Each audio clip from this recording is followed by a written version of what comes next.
Hello everyone, welcome back to iRacing, where I'm having another crack at the GT3 series. Today we're in the Fanatec GT3 Challenge at the Red Bull Ring, starting from P10 on a grid of 18. Now my qualifying time of 1:31.8 just isn't competitive on this grid. Of the 8 drivers behind me, 6 of them chose not to put a time in. It's a lower split too. We're actually car number 3, but we just haven't got the pace or ability to challenge these guys. So in this race, safety has to be my number 1 priority. It's a dawn race here at the Red Bull Ring. The sun is rising over the rolling Austrian hills, and pretty soon those hills are going to be alive with the sound of 18 GT3s tearing into turn 1. It's going to be tight. We've got the option of running out wide if there's carnage, and there is carnage. Cars getting tangled up in front of us. A car to the right sliding almost into us, but we just get past and we have survived.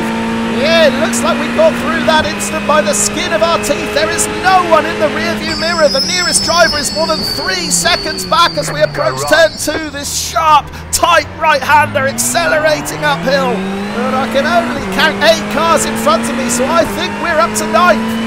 Right, let's check out a replay to see if we can see what caused that melee coming on a T1. The lights have just gone green. We're charging towards the first corner. Now keep your eye on the centre of the pack, specifically that black and green Ferrari of Michael Brewer and the black and gold Lamborghini on the inside of him. That's Victor Kalinowski. And it's the 2 of them that get tangled up, and that's what causes the mayhem behind me. Yeah, I was really lucky to squeeze through that without getting tagged. But it looked like a classic example of 2 cars going for 1 line. Let's take another look from the chopper cam. It seemed to me that Kalinowski just squeezed Brewer out. There's Kalinowski. Yeah, he goes for that racing line. Brewer was already there. There's not room for 2 of them. That's what causes the contact, and several other cars get involved too.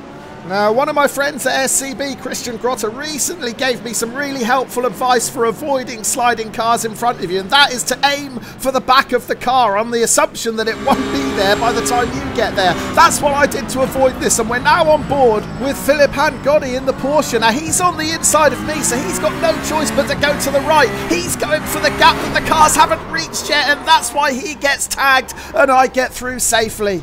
So yeah, lucky escape for me there. Anyone who saw my video from Imola last week will know that I had my race ruined before I even made it to T1. We were a gnat's whisker away from it happening again here, but we survived. Approaching the end of the first lap, and when we cross the line we should get confirmation on the leaderboard that we're up to 9th, although there's a Porsche going into pit lane. That's Alan Rizzotti. Rizzotti qualified 7th on the grid but was in 2nd position by the time we made it to turn 1, so I suspect he's been penalised for passing a car or 2 before the lights went green, so that puts us into 8th. Now, I know I'm not as quick as any of these drivers in front of me, but maybe, just maybe, I can stick with them. Huge accident! There's a car that bounced back off the barrier across track. He's taken 2 or 3 drivers with him. Marcel Hild got through, Michael Brewer got through, I got through, but several others weren't so lucky. I think we're up to 5th now. Hild is down on pace. He's going to take the defensive line into turn 2. Oh, and Hild's lost it. He's lost the rear. We have to take avoiding action not to get collected too. And that puts us into 4th position. Incredible. Well, I never expected to be in the top 4 after just 2 laps, but that's where we find ourselves thanks to this huge shunt coming out of T1. The number 7 Mercedes, Stefan Kroll, just gets a little bit squirrely, and when he tries to get back online, he gets tagged by the Porsche of Joel Smith, and that causes more mayhem in exactly the same position as it did on the first lap. On board with Smith now, and watch Kroll in front. He slides over to the right, then he swerves back to the left. Yes, Smith did his best to try and switch lines to avoid him, but he just couldn't do it. And then the unfortunate cars behind just ploughed in. First we see Tom Lennon taken out to the left, then Stefan Schuster to the right. Marcel Hild was really lucky, he just about avoided it, but was really down on pace. That allowed us to challenge going into turn 2. He just clips the sausage curb on the inside, and that forces the rear to step out, which sends us into 4th place. Now, I said before the race that I didn't have the pace to challenge these guys, and by the start of lap 4, It was painfully clear that I was slower. Brewer in third, now 3 seconds clear. But look in the rearview mirror, the cars behind have closed that gap. And Jordi Mashova taking a look up the inside into T1. I have to leave him space. I get a little bit squirrely on exit, but I do have just about enough power to hold on to this 4th position for now. However, Mashovan is going to have the inside line into T2. Once again, I'm going to have to leave him space. If I try and close the door, it will be a certain accident. Sure enough, Mashovan dives up the inside. Oh, we just clipped that race curb on the outside. That very nearly sent us over into the barrier on the right. And we are really coming under attack now. Stephen Davies just 0.2 of a second behind. Damien Kober right behind him. Davies having a late look up the inside into this right-hander. Once again, I can't do anything about it. I am just being eaten up here. Managed to close the door to stop Kober getting through too, but yeah, Davies spotted the gap there. I was a little bit wide on entry anyway, and he didn't need a second invitation. Chauvin's up to 4th, Davies into 5th, we're down to 6th, and we're being hounded by Damien Kober in 7th. Look at Davies get a little bit out of shape coming through that section. Well, I can hear you all screaming at your screens telling me to defend, but in truth I just didn't think it was worth it. I knew all these guys behind were quicker than I was. They were lapping between 0.5 of a second and 1 second faster than I was. I had a 2-second advantage over these guys a couple of laps ago, but they've wiped that out. And at this early stage of the race, don't forget we're not even at 1/3 race distance yet. It just didn't seem worth trying to defend, slowing myself down, slowing them down, and increasing the chances of an accident. Now, another reason for me not making it too difficult for these guys to get past was because I thought it might help me out by chasing them. And sure enough it has. We're on lap 6 now, and I've managed to stick with these guys in front. My laps have become far more consistent since I started using them as a target to chase.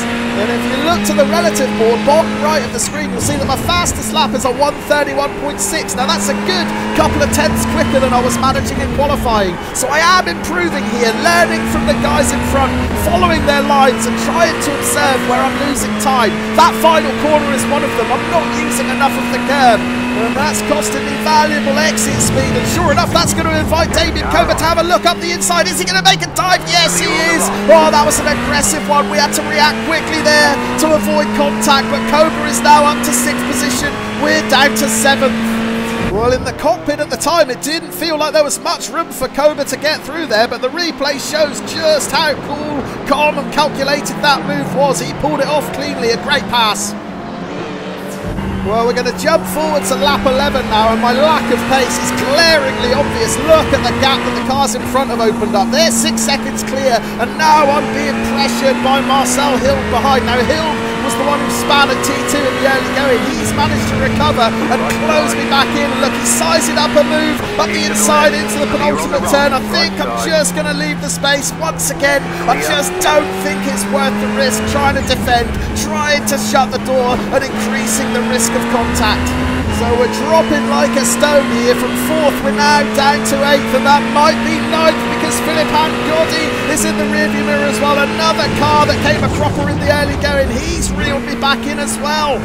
So yeah, we are out of our depth at the Red Bull Ring, and we're sinking fast.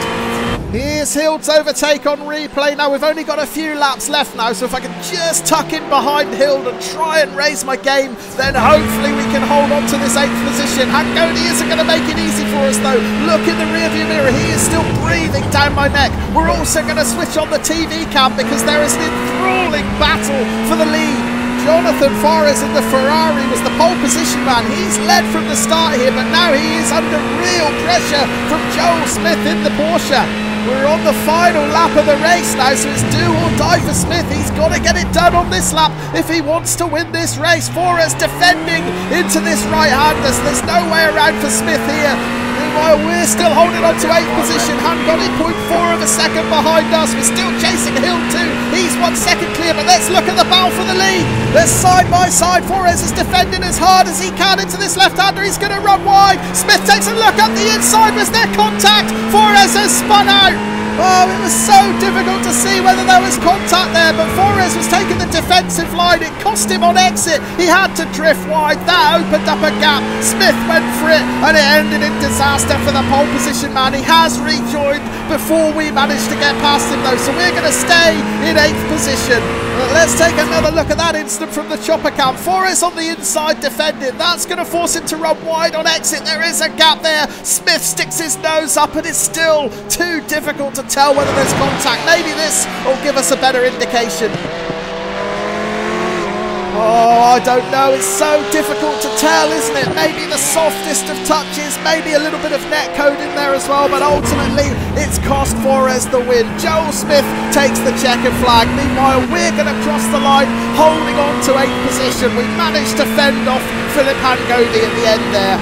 And perhaps even more impressively, given the carnage that was all around us in the early going, we've managed to bring it home without any incident points. A much needed 0x there. Let's check out the classified results. There we are in 8th position. I think, given my lack of pace and my lack of ability in this class, a top 10 finish has got to be considered a success.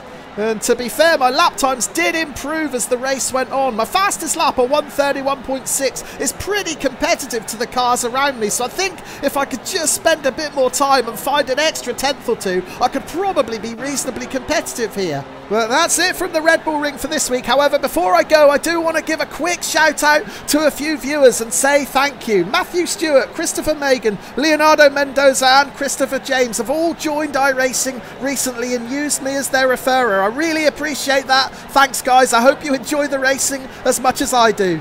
If anyone else is thinking of joining iRacing and you want to use me as a referrer, you can find a link in this or any video description.